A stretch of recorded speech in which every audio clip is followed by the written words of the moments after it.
Isaac. I go to Westview High School, Beaverton, and I'm a junior. And I'm here just to give a little bit overview of what I do and my activism and what I've done with Plant for the Planet and outside of Plant for the Planet. So I guess back when I started out in my activism realm, that was back when I was in around 5th grade or so. I did a science project as a required thing on people's attitudes and knowledge on climate change.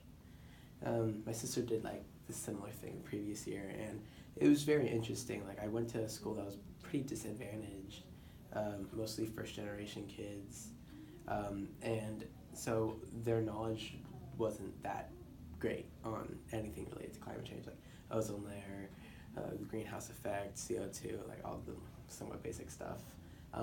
But in that, I kind of taught them some of what the greenhouse effect was with the little knowledge I had, and essentially just kind of built up this culture of knowledge about climate change in my school. And in that, we kind of did some classroom things like switching out a couple LED lights, or switching into LED lights, turning off the lights when we leave the room a lot more often, just the basic stuff as a result of that. And so after that, my mom got my sister and I into this one-day academy funded by Plant for the Planet, which is a non-profit organization globally, and they train youth and teens to become climate justice ambassadors through one-day trainings.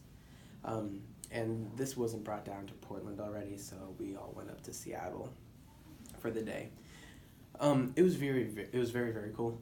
Mostly kids that they already knew each other. They all went to similar schools, and we're all in middle school at the time as well.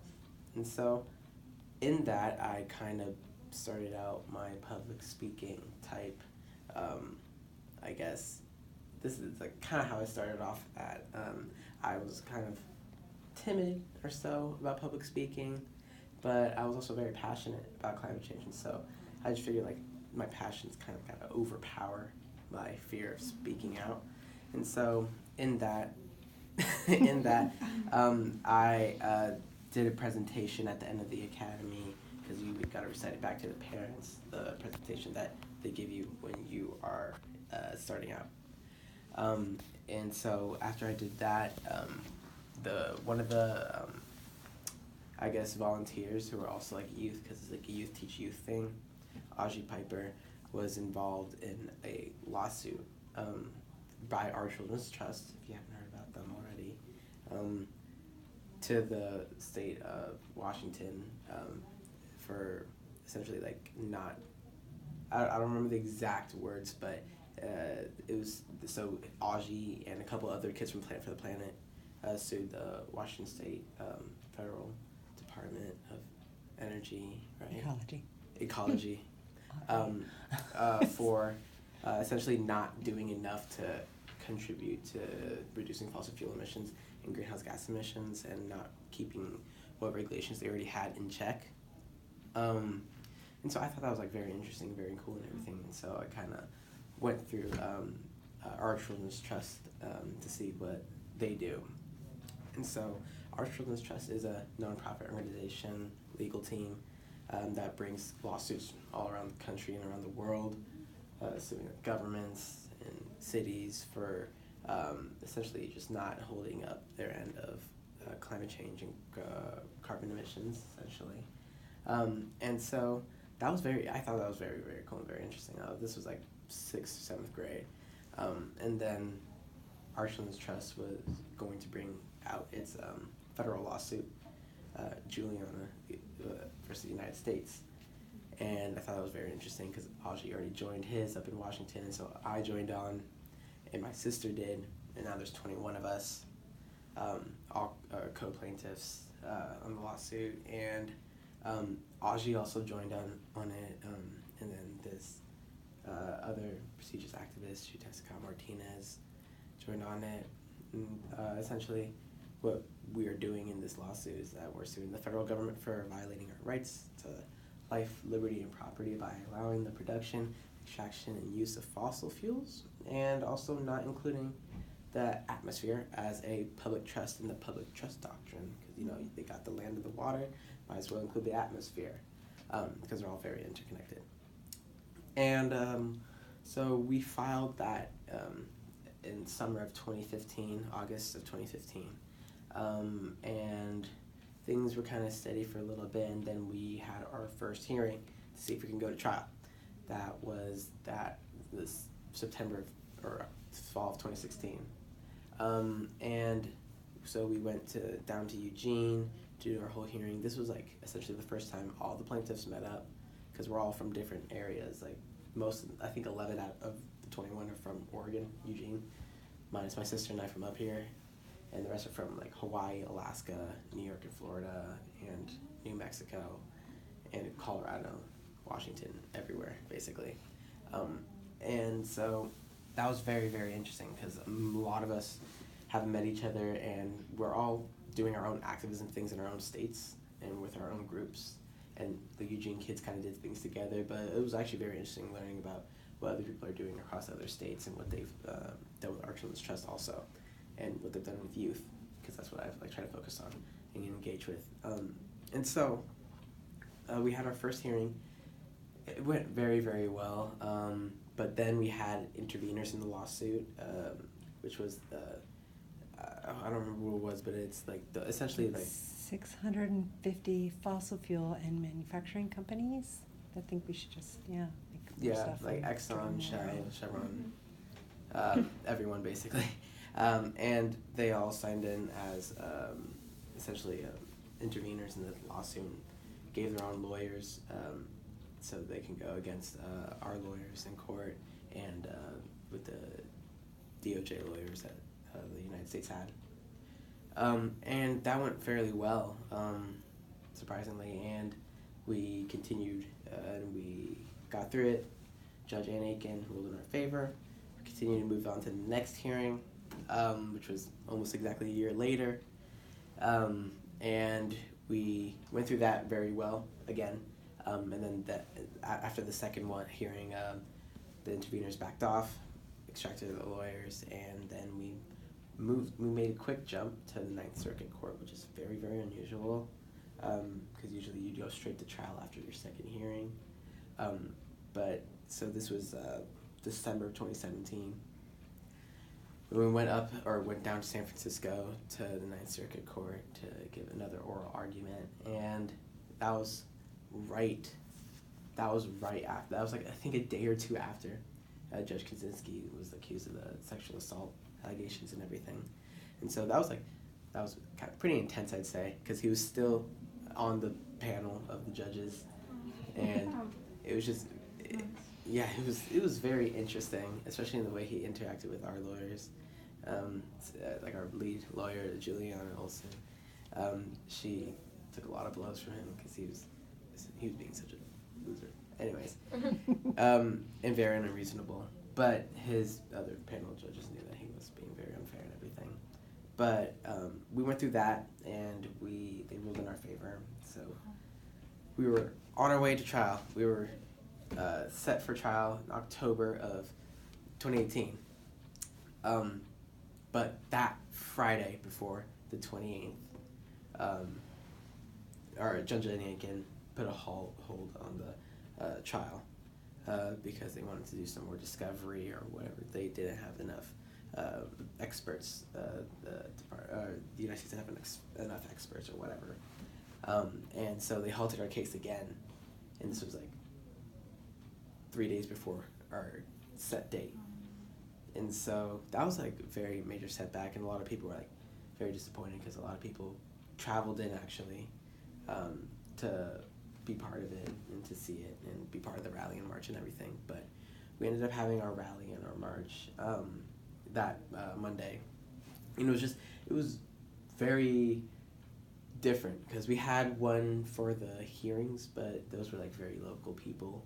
But then for the trial one, when they were all coming down, there was people from California, people from Washington, people from Oregon, basically everyone from the West Coast, and they came in like groups of schools that came up, small like colleges, liberal arts colleges came, And it was very interesting seeing a whole bunch of different people and what they're doing on their campuses and what they're doing in their churches, synagogues, communities, and whatever around climate change, and getting youth involved and what they've done, getting themselves mobilized as well. And so it was a very positive vibe, a very positive outlook on what our lawsuit was going to turn out to be and what we were going to do in that. As a result of that, just recently, I think this was like the end of January, all of us met up again in New York to do a quick interview with Now This, and it's on Snapchat right now if you guys are on that, and YouTube, and we did like a quick thing called the amicus brief, which is just like essentially like a big petition, a legal petition that's gonna be added on to like our petition or our lawsuit as like youth signing on as essentially like co-plaintiffs under the organization 0 Hour, which you may or might not have heard. One of Plan for the Planet kids started, one of my friends, and so that's what we did. That's 25 and under? They want people to sign on to it? So yeah, 25 and under. Yeah, tell everybody you know. What's it called? 25 and under? 0 Hour. Oh, and it's joinjuliana.org is the website. That's the website for the amicus brief. We can definitely share that around. Mm-hmm. Yeah, and so that's like where we're at right now. We're kind of set for a trial date somewhere in early summer, but we don't have an exact date yet, which was like very disappointing because that was the goal that was supposed to come out as one of the lawyer hearing or briefings in January. But anyways, that's kind of what I've been doing with Our Children's Trust, but what I've been doing with Plan for the Planet is a little bit similar, but a little bit different. So as part of Plan for the Planet, I did a whole bunch of speaking engagements, like immediately after, like the next day I was in Pioneer Square doing a quick speech about the coal trains going through the Columbia. And so that was very, very quick and interesting, just straight out going on my first public speaking gig at, like, what was I, 11 or so.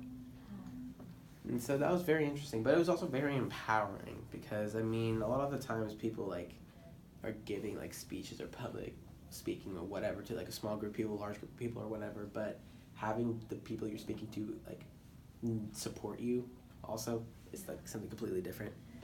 And that's kind of what, like, made me, like, less afraid about public speaking and everything, is because, like, these people are not going to judge me. They're, like, they know that I'm doing this. They know that they support what I'm doing.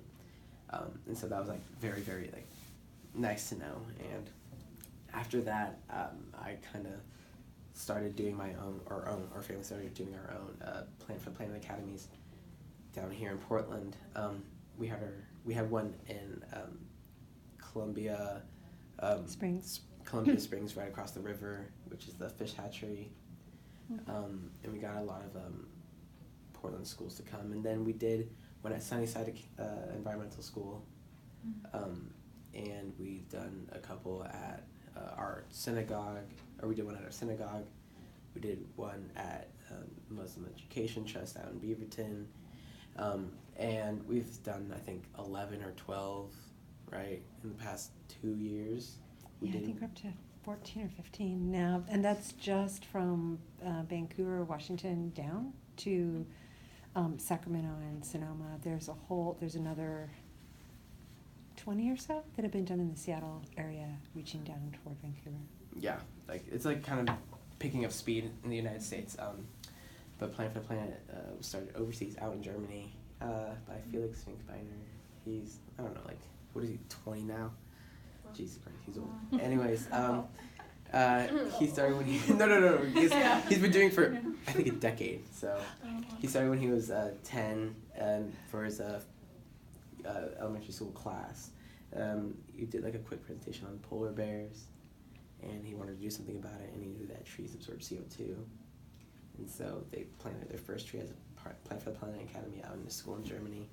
And as Plan for the Planet, we get our name because we plant trees as one of our major initiatives. And so we partnered with Ecosia, which is like a nonprofit web browser that basically just like uses like every single time you search up something, they plant a tree. It's really cool. Yeah, it's very, very cool. It works just as well as all those others. So we partnered with them, and as part of Plant for the Planet, we planted like, I haven't checked the tree counter, but somewhere around 15 billion trees in what's been like 9 or 10 years, and our goal is 1,000 billion trees, which is like gonna restore about the same amount of trees as we've cut down in the last century. So we're just trying to replenish like the rainforest and anywhere that trees can grow pretty fast. As part of Plant for the Planet, I was a board member throughout freshman year and sophomore year. I was president of the Plant for the Planet Youth Board, and because of that, I got to go to the youth summit that they have every year. They go different places, but this one was in Starnberg in Germany, and I got to meet a whole bunch of Plant for the Planet people from Europe, because it's kind of where it's mostly at. And it was very, very interesting because a lot of the people there, like, were with Felix from when they were a younger age, because he went out to a couple of UN youth meetings, and he met very active youth from like India and Nepal, and so they all kind of formed together to bring Plant for the Planet up, because Plant for the Planet was a somewhat inactive UN program, and so they just took the reins and drove it, and so I got to meet them, and most of them are like their 20s, and then like I was like 15 then, and so there was a couple youth, active youth from like Spain, which I really connected with, and we've talked ever since. I helped them with like academy type things. My mom used to help or ask help from their coordinator out in Spain to lead some of our academies here. Brazil. Oh, and Brazil, partners in Brazil, and it's very, very international as a UN organization, and because of that, a lot of the youth got the opportunity to go to Bonn and the climate talks and the Paris climate talks, so like that I found that was like kind of where I started from. It's like Plant for the Planet, youth, getting youth out there, getting youth engaged, and I don't know, essentially not necessarily converting kids who are like very like firm in their belief about climate change isn't this big of a problem or whatever. It's just my role. What I see as my role is like giving people the facts, and if they're scared or if they don't know what to do about it, give them resources of how to get out there and get something done. And so that's the gist of what I do with Plant for the Planet and Parklands Trust. So yeah, if you have like, any questions, yeah, just yeah. Yeah, that's pretty cool.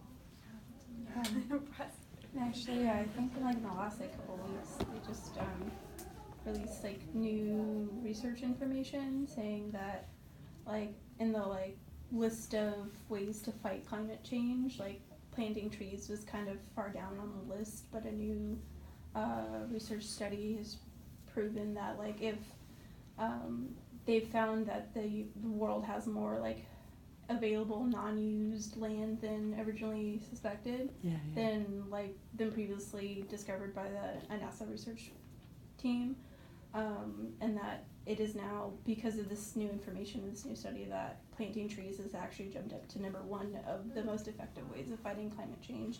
And if they were able to plant, I don't remember, but a lot of trees in this available space, that would actually knock 10 years off of the terrible emissions that we've produced in the last 10 years within a very short period of time. So it's now moved up, I think, in the UN's list of top ways to fight climate change in the last 2 weeks. Wow, yeah. So more fuel for, taking these steps to plant trees. Yeah. Yeah, and I found like in Plan for the Planet and planting trees is like a very, very bipartisan type of way for like kids to be active, because like they might deny climate change, but they're not going to deny planting a tree. And so I found that very interesting and helpful when I'm trying to get like my friends involved. Some who are like conservative or Republican don't really like think that climate change is a problem or an issue. They can get behind planting a tree. So I get them involved in that sense. So Yeah. That's how you tackle it. yeah. That problem, seriously. Does Plant for the Planet, do you guys work with or partner with Indigenous communities and Indigenous youth? From what I know of, like from like in the Portland and Seattle's perspective, we haven't partnered with Indigenous youth, but as part of, we're like up in Seattle, we're partners with the Backbone Campaign, which is like a direct action organization based on Vashon Island, and they have, like when I was up there at their camp, we participated in like a protest out in Puyallup with some of the Puyallup tribe against I think it was like an oil terminal being put in the Port of Tacoma. It's going like through the land, and they didn't want that to happen because like the leak percentage chance of it leaking was like too high, way too high, and especially because the government tries to run these oil pipelines through Native communities or communities that are disadvantaged, because like they think they're not going to do anything about it. They can be passive about it, Or can't Yeah. do anything about it. Or when I know like Kinder Morgan was trying to build another pipeline through Canada, and they had already built a pipeline in the 50s, but or maybe it was before the 50s, but Native Americans weren't allowed to vote, so they couldn't even vote on passing What was that being through. done with their land. Exactly. Yeah.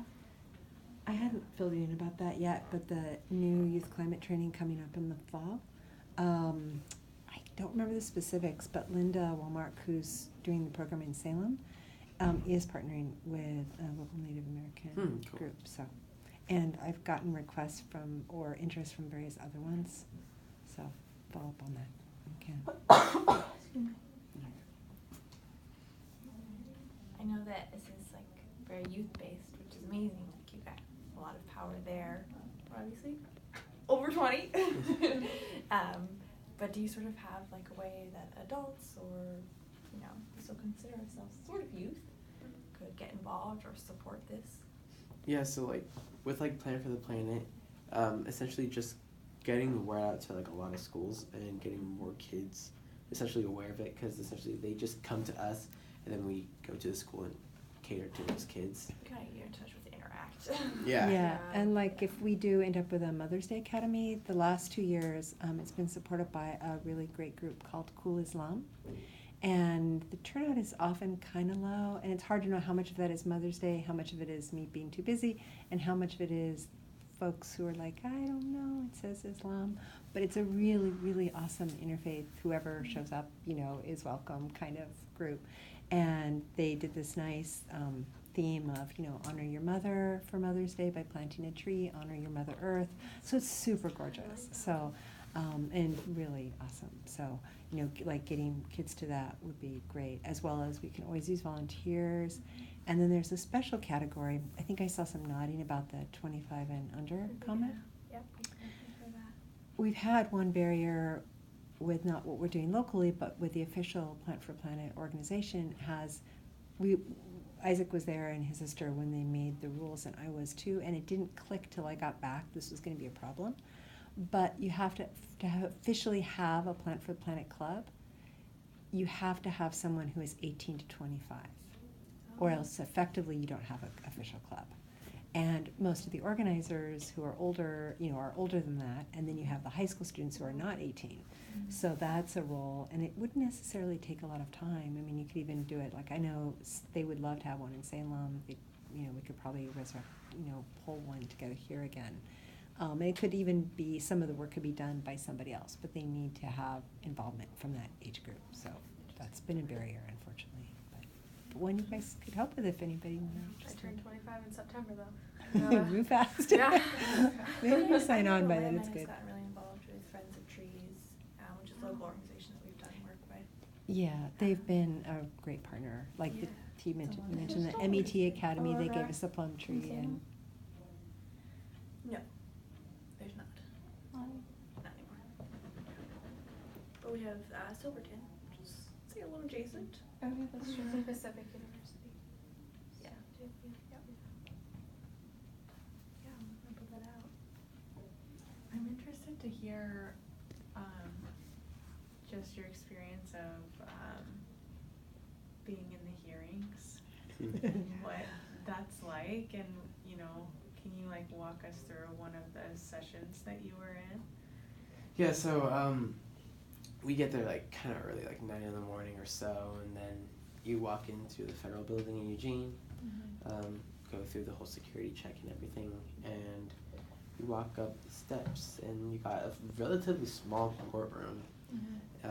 You got the judge and Aiken, or up at the panel at the top, and then you got the court scribe, and then you got some, like in the eyewitness seats, sometimes like U of O students, law students come in, just essentially get some experience of what's happening. And then to the right side of the bench, we have the defendants. So, what's the guy's name again? His name's John. John Duffy. Who's Sean Duffy. Oh, Sean. I try to Whoopsies. forget. Sean Duffy, who's the lawyer for the United States, and he's by himself now, which is sad. But then Went you from got, Obama to Trump, he's been there. Oh yeah, he was with Obama. Like we started like the lawsuit like just at the end of Obama's like reign, and so like Right. I guess it kind of like Trump took over, but and he stuck on with it. But then you have our head lawyer Julia Olson, and we have Greg. I don't remember Greg's last name, but he's essentially like counsel for Phil. Julia. Oh, Phil. Whoops. Jeez. Phil. I think it's Phil Gregory though. I think It's Phil that's where Gregory, we got yeah. the Greg. I could be wrong. He's like Retired. counsel for Julia, and essentially it's oral, like 100% oral. Like evidence is sometimes given on a projector, and essentially what we are giving to them, or what we're presenting, is that these are the facts of climate change and how the U.S. has worked completely against it, even though the U.S. has had knowledge of climate change going on for God knows how long, like Yeah. over 50 years, Yeah. and yet works actively against it. And so we had like the plaintiffs had their depositions about the harms that we have, and so during trial, some of us may be tried in court for that, but essentially it's like 90 or so minutes of oral arguments from our attorneys and Sean Duffy, and then Julia, and then Sean Duffy, and then but it's like a big legal debate thing, and it's easy to get lost. I got lost a couple times, but like it's very, very engaging, especially yeah. What does the prep work Do you- look like? Like how long do you guys prep for a hearing or? We during the hearings, like we don't speak, like the plaintiffs don't speak. We only Mhm. speak when we're gonna get tried, and so Julia spends months preparing, because 90 minutes seems like a lot of time, but it's really not in reality. Yeah. Like the judge can take up most of the time, Sean Duffy can take up most of the time, and maybe you're not getting your points through necessarily.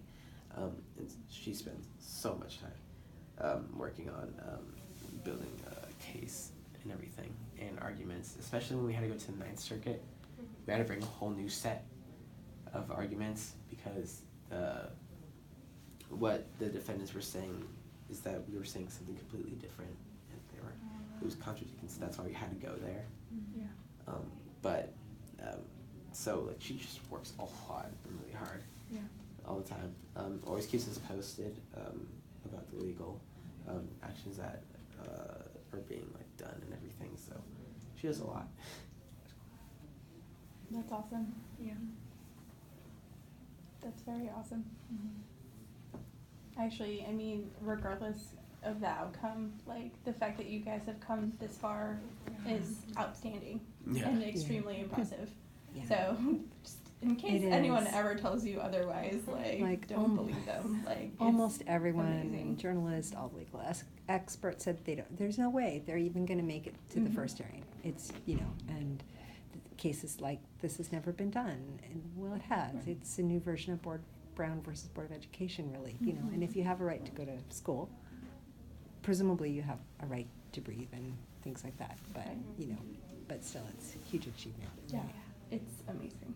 Yeah, and like the support that we got from it kind of outweighed the negative people that were like all the haters and everything.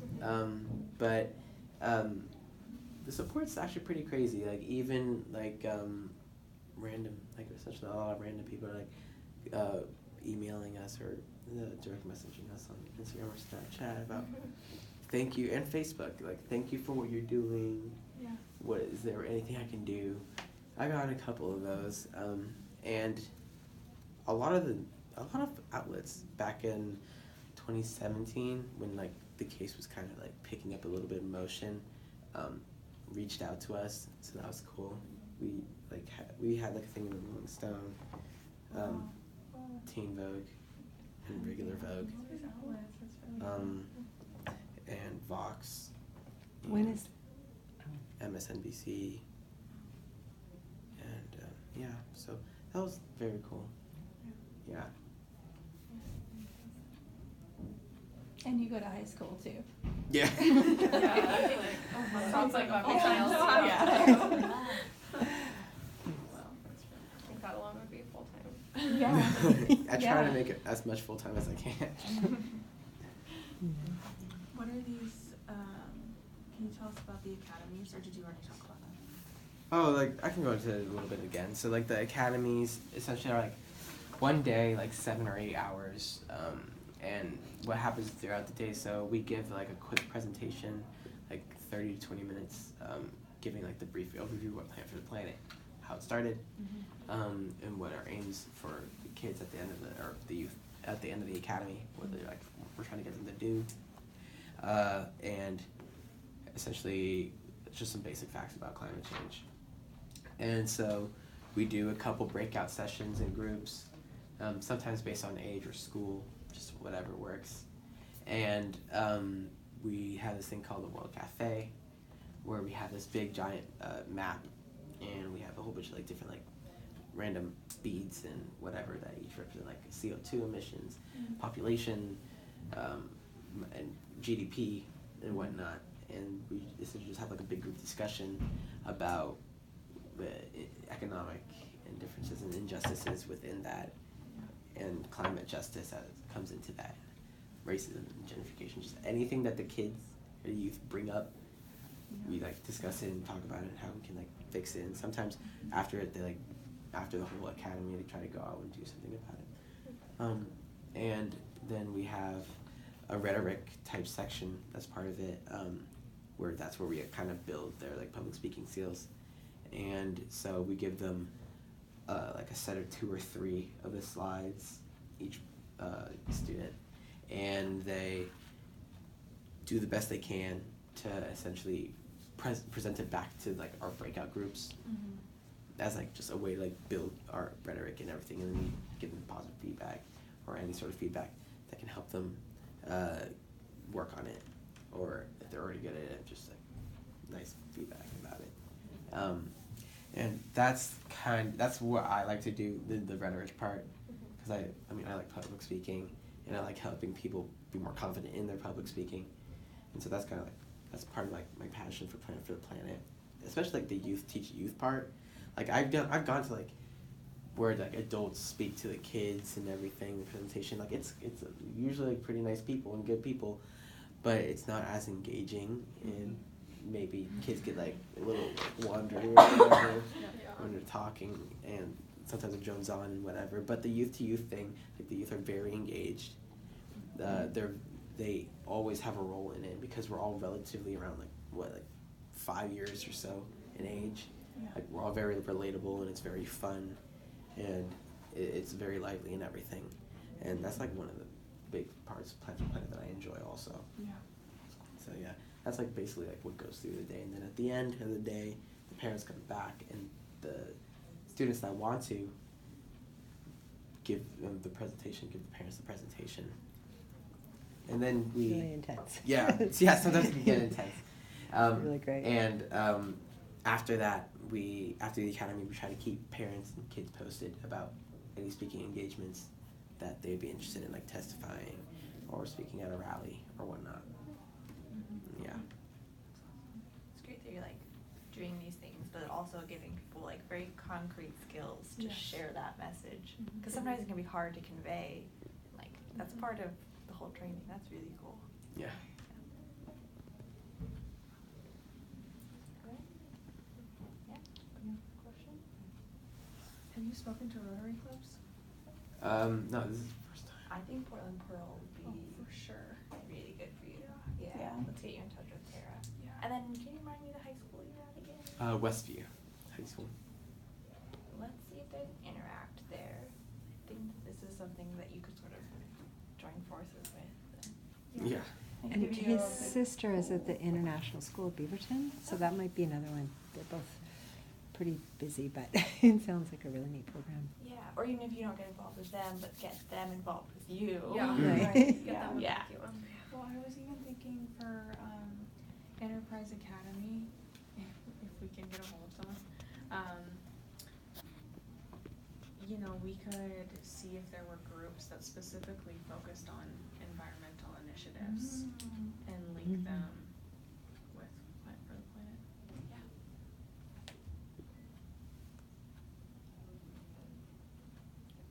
That would be good. Yeah, and then we'll get you in touch with our liaison at the Portland Pearl Rotary Club. I think Yeah. that would be a good fit. Yeah. And they're a And- good size. They're not.